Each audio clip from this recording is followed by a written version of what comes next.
इसलिए कि तुम अछूत है, इसलिए कि तुम अछूत है, इसलिए कि तुम तख्त नशीं है, इसलिए कि तुम मौजूदात करने को है, इसलिए कि तू शिफा देने को है, इसलिए कि तू अपनी कुदरत को साहिब करने को है, इसलिए कि तू अपने खादों का जोर बनने को है, इसलिए कि तू अपनी कलीसिया को प्रेस करने के लिए, इसलिए कि तू तेरा वादा है और तो तख्त नशीं है। आज तेरी कलीसिया इस चीज की मुंतज़र है कि यीशु तू शिफा। हालेलुया, सब बोले आमीन, सब बोले आमीन। अपने हाथों को लहराकर उसके पात्रों को वेलकम कीजिए। हालेलुया, सब कहिए कि पात्रों तेरा शुक्र है, पात्रों तेरा शुक्र है, पात्रों तुझे दोनों हाथों से वेलकम करती है, पात्रों तुझे दोनों हाथों से वेलकम करती है और जोरदार तालियां बजाती है।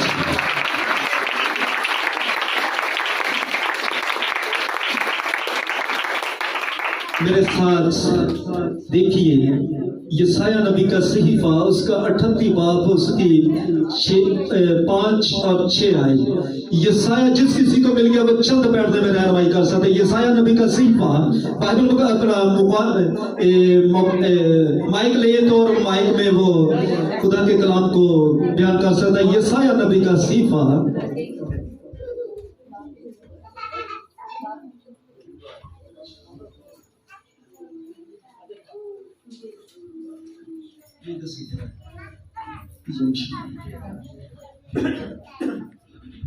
खुदावन के कलाम में लिखे हैं लफ्ज, वो कहते हैं हमने किस लिए रोजे रखे जबकि तू नजर नहीं करता, और हमने क्यों अपनी जान को दुख दिया जबकि तू ख्याल में नहीं लाता।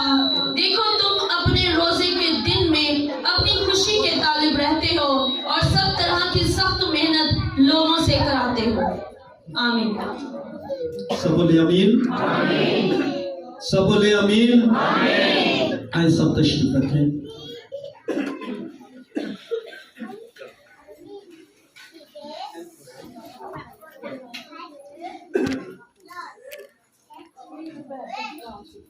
इसलिए मुझे बच्चों को जरा कंट्रोल कीजिए, क्योंकि मेरे शिशो इको तो जरा कंट्रोल। यशायाह नबी कहता है और यशायाह की मार्फत खुदा का कलाम हमें यह सिखाता है कि ऐसा रोजा रखना और रोजा में ठहरना और रोजा रख के एक तो अपने आप को छौं की तरह झुकाना, छौं का दरख्त जितना भी फरता जाता है वो वैसे वैसे ही झुकता जाता है, और छौं का दरख्त जो उसकी पत्ते भी कह सकते हैं, ढालियां भी कह सकते हैं, जो होती है उनमें बहुत ज्यादा लचक होती है, और अक्सर ये साफ पानी के किनारे पर, नहरों पर, सूबों पर ऐसे जगह पर लगा होता है, और उसको जैसे जैसे वो झुकता है। और दूसरा देखिए, जब हम रोजा रखते हैं तो यशायाह नबी कहता है कि टाट को बिछा ले और खाक को नीचे बिछाकर और ऊपर रोजा रखकर बैठ जाए। हालेलुया। जब आप ऐसे रोजा रखकर ठहरते हो तो देखिए, जब आप ऐसे रोजे रखते हो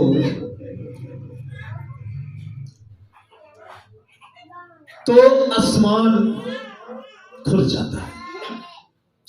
यशायाह पहले कहता है कि तुमने ऐसे कहां रोजे रखे, तुम रोजे रखते हो दूसरों की नजर में मकबूल होने के लिए, दूसरों की नजर में, ताकि तुम मकबूल ठहरो, ताकि तुम्हें पता लोगों को चले। और ऐसे भी रोजे रखते हो कि शरारत करे और शरारत के मुक्के मारे और झगड़े रगड़े करें, और फिर कहते हो कि खुदा तू हमारे रोजे को नजर में नहीं लाता। खुदा कहता है कि तुमने क्या ऐसा रोजा रखा कि जो आपका रोजा जुए तोड़े और मजलूमों के जुए तोड़े और कैदियों को आजाद करे और बीमारों को शिफा दे। क्या तुमने ऐसा रोजा रखा? देखिए कलीसिया, आप रोजे रख रहे हैं, आप रोजा में ठहर रहे हैं। तो अगर आप रोजे रखते हैं तो फिर ऐसा होना चाहिए, ऐसे मौत से होने चाहिए। क्यों कलीसिया होने चाहिए या नहीं होने चाहिए? रोजे रख रहे हैं ना आप? अगर रोजे रख रहे हैं तो फिर मौजज़ात भी होने चाहिए। क्या तुमने ऐसा रोजा रखा कि जो जुए तोड़े, बंधन तोड़े, बीमारों को शिफा दे, मौजज़ात हो? और देखें इस चीज की यूहन्ना भी गवाही देता है। उसने अपने शागिर्दों को भेजा और जाकर पूछो, यूहन्ना कैद में था और उसने अपने शागिर्दों को भेजा कि आने वाला तू है कि या हम किसी दूसरा की राह देखें। आने वाला तू है कि या हम किसी दूसरे की राह देखें। और यीशु मसीह ने उसके शागिर्दों को यह पैगाम देकर भेजा कि उसको जाकर कह दीजिए कि अंधे देखते हैं, बीमार शिफा पाते हैं, कोड़ी पास साफ किए जाते हैं, लंगड़े चलते हैं, बहरे सुनते हैं, और जाकर गरीबों को खुशखबरी सुना दो कि आ गया यीशु वैद रोगियां दा। हालेलुया। आ गया यीशु वैद रोगियां दा। हालेलुया। बेशक जैसा भी रोग क्यों ना हो, जिस तरह का भी रोग क्यों ना हो, और देखेंगे पहले जो रोग ने बरसान का दरख्त होता था और एक ऊंचे मकामों में वो मिलता था और पहाड़ों के ऊपर ऐसे ऊंची ऊंची जगह से वो मिलता और पाया जाता था। और उसका क्या काम होता था कि घर से कोई नोकदार खारदार चीज ले जाते और एक बर्तन ले जाते, जैसा उसका तना ऊपर से गुजरता, उस तना के अंदर से वो खारदार चीज को मारते और नीचे से वो बर्तन को करते, और जो उसका रोगन बहता था और वो ही रोगन जिस तरह का बीमार होता उसकी बीमारी पर लगाया जाता, वो अच्छा हो जाता, वो शिफा पा जाता। लेकिन जब देखेंगे इस तरीका से भी खुदा मौजज़ात करता रहा, लेकिन आखिरकार यूहन्ना को यह पता था कि जब वो ही आएगा जिसने इस रोग ने बरसान के अंदर शिफा रखी है, जिसने इसके रोग के अंदर शिफा रखी है। जो दरख्त ऊंचे से मिलता है और उसका जो रोगन मिलता है और वो ही शिफा देता है। और अक्सर लोग उस दरख्त की पहचान में और उसकी तलाश में भाग दौड़ करते रहते। लेकिन देखें कि यसाया जानता था और यसाया की पेशनगोई को यूहन्ना जानता था। और वो कहता है कि जब वो आएगा उसके आने के ये निशान होंगे कि रोगने बलसान से और उसके रोगन से शिफा नहीं होगी बल्कि उसके कहने से शिफा होती जाएगी। बेशक जिस तरह की भी बीमारी वाला क्यों ना हो, और वो कह देगा और बीमार शिफा पा जाएगा। वही रोगने बलसान जब ऊंचे पहाड़ पर सलीब पर लटकाया जाता है, उसके बहते हुए लहू के कतरे जिस पर भी पड़ते थे वो शिफा पा जाता। और जिसने उसकी पसली के अंदर नेजा लगाया और उसके नेजे के अंदर से जब लहू बहता है तो उसके ऊपर पड़ता है, तो ये याद रखें वो जो सफाई था, वो जो उस वक्त का जो सफाई था और जो ऐसा करने वाला था, जब बहते हुए उसके लहू के कतरे उसकी धारें उस सफाई के ऊपर पड़ी तो वो भी अच्छा हो गया। उसने कहा कि मैंने तो एक ड्यूटी की है, मैंने तो एक बाला लगाया है, लेकिन जब उसके अंदर से लहू मेरे ऊपर गिरा मैं अच्छा हो गया। मौजा हालेलुया, हालेलुया। देखें कि ऊपर से जब वो मिलता, वो रोगन ऊंचे से मिलता और उसकी तलाश में किसी को पहचान दरख्त की होती थी, किसी को नहीं होती थी। लेकिन किसी से पूछना भाई आप किधर से लेकर आए रोगने बलसान, उसने कहा हम फलां पहाड़ी पर गए थे उधर से मिला। इसीलिए यीशु मसीह क्या, इसीलिए खुदावन कहता है क्या इसराइल में रोगने बलसान नहीं है? क्या इसराइल में कोई तबीब नहीं है कि जो आपको मशवरा दे कि आप इस तरीका से जाएं और वो रोगन लेकर आए और रोगन बीमार पर लगाएंगे। अगर आपको बड़ा सिर की बीमारी है तो आप शिफा पाएंगे। रोगने बलसान एक ही है। आपको जो कि कोहड़ की बीमारी है, रोगने बलसान आप कोहड़ के ऊपर लगाए तो अच्छे हो जाएंगे। आपके घर के अंदर मिर्गी की बीमारी है तो आप उसके ऊपर वही रोगने बलसान लगाएंगे तो अच्छे हो जाएंगे। रोगने बलसान एक है, बीमारियां तरह तरह की है, रोगने बलसान का नाम एक है। तरह तरह की बीमारियों से काम आता है, रोगने बलसान एक ही है, लेकिन तरह तरह से उसके अंदर से शिफा निकलती है। और बीमारी जिस भी नाम से क्यों ना पहचानी जाती हो, बीमारी के जितने भी नाम क्यों ना हो, शिफा का नाम एक ही है।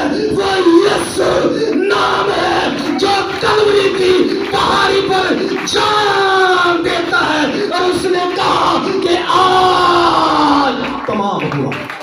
हालेलुया, आज तमाम हुआ। आज के बाद रोगने बलसान की जरूरत नहीं है। आज के बाद उसकी तलाश की जरूरत नहीं है। आज के बाद आप ऐसे रोजे रखें जो बंधन तोड़े, जो कैदियों को आजाद करे, जो मजलूमों को अच्छा करे। वो ऐसे लोगों के लिए रोगने बलसान है जो हर तरह की बीमारी पर काम आता है।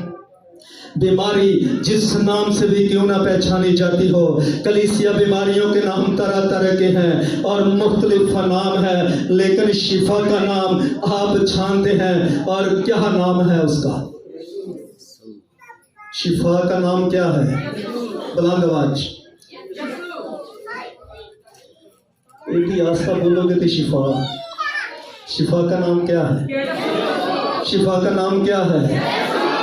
शिफा का नाम क्या है? कलीसिया बुलंद आवाज में और कहेंगे कि शिफा का नाम यीशु है। और हम यीशु को ही अपनी भरपूर तालियों से वेलकम करते हैं, क्योंकि वो ही बहते हुए लहू के कतरे आज आपकी शिफा है, आपकी जिंदगी है। है, आपके लिए मौजूदात है, आपके लिए जिंदगी है और आपके लिए कुव्वत है, आपके लिए बरकत है। क्या तुमने ऐसा रोजा रखा कि जो तुम्हारी आवाज आग में बाला तक पहुंचे? जब आपकी आवाज आग में बाला तक पहुंचेगी तो आग में बाला वाला खुदावंद खुदा आपके लिए शिफा को नाज़िल करेगा और शिफा कलीसिया आपके लिए होगी, मौजूदात आपके लिए होगा, इसलिए कि आपने रोगने बसान के पास आए हैं। आज वो रोगने बसान देखेंगे जो पहाड़ी से बहेगा वो आपके लिए शिफा होगी, जो पहाड़ी से कतरे बहेंगे वो शिफा होगी, और जो पहाड़ी के ऊपर से मेरे और आपके मसीहा के बहते हुए लहू के कतरे जिंदगी बन जाएगी। हालेलुया, हालेलुया, बुलंद आवाज हालेलुया। मेरे अजीजों, देखिए मैं आपको बताता हूं, एक बिलबोर्ड फिल्म थी और उसके अंदर से ऐसे बारिश हुई तो ऊपर से पानी, पहाड़ी के ऊपर से पानी गिरा, नीचे एक छोटी सी खाई थी, छोटी सी खाई, और जितना पानी था सारा उस जगह पर आकर जमा हो गया और अच्छी और छलेदार बारिश हुई। पानी जमा होता है तो उधर जो भेड़े बकरियां चराने वाले लोग जाते, एक आदमी था, उसके पांव के अंदर, ये टांग के अंदर जिसको रीढ़ की दर्द कहते हैं, होती थी, और ऐसे वो भेड़ के पीछे भागता उस खाई के अंदर वो गिर जाता है। जब वो गिरता है तो अपनी भेड़ को बचाकर साइड पर करता है और फिर वो बाहर निकल जाता है। लेकिन जब सुबह से वो निकलता है तो दर्द इस तरीका से उसको सता रही कि वह अच्छे तरीके से चल नहीं सकता था। चलने में उसकी प्रॉब्लम थी। जब चलने में उसकी प्रॉब्लम थी और जैसे वो पानी के अंदर वो गिरता, तो पानी के अंदर गिरते ही उसकी जो दर्द थी वो सारी की सारी खत्म हो जाती है। हालेलुया। सारी की सारी दर्द जब खत्म होती है तो उसने पूछा, यार ये पानी तो आम पानी है, जो मेरी ये भेड़ें भी पीना पसंद नहीं करती, रुका हुआ पानी है, ये कैसा पानी है? ये इस पहाड़ी से नीचे आया है बारिश के दौरान और ये जगह पर जमा हुआ है। लोगों ने उससे कहा कि ये जो ऊपर से पानी आया है, ये थोड़े दिन पहले, आप भी जानते हैं, इस कलवरी की पहाड़ी पर किसी ने कफारा दिया है। हालेलुया। आप भी जानते हैं किसी ने कफारा दिया है। वो कौन है कि जिसने कफारा दिया है? और जब वो नीचे आता, पानी से बाहर आता और वो इस चीज की गवाही देनी शुरू कर देता है कि अब मैं तो अच्छा हो गया हूँ, मैं अच्छे तरीके से चल सकता हूँ, मेरी दोनों टांगें जो है अच्छे तरीके से काम कर रही है। मुझे बताएं कि ये कलवरी की पहाड़ी पर किसका लहू बहा था? किसने ये कफारा दिया था? वो कौन सा लहू था कि जो ऊपर से पानी के जरिया धुलकर ये नीचे आया है? वो कौन सा लहू था?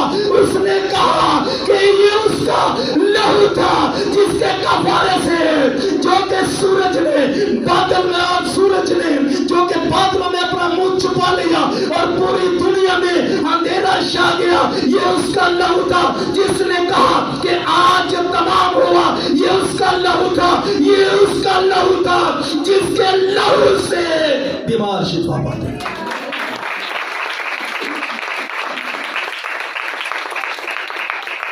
उसने जब कहा कि उसका नाम क्या है, उसने कहा उसका एक ही नाम है, उसने कहा आप मुझे बताएं कि क्या नाम है, एक नाम मुझे बताएं कि क्या नाम है। उसने कहा उसका वही नाम है जो मकस्सा मरियम को फरिश्ता आकर बताता है कि तुम उसका नाम यीशु रखना, वही अपने लोगों को उनके गुनाहों से निजात देगा। बीमार होगा अच्छा हो जाएगा, बीमार होगा तो इस लहू से धुलकर उसके गुनाह पाक और साफ हो जाएंगे। अगर कौड़ी होगा तो वो बदन से शिफा पाएगा।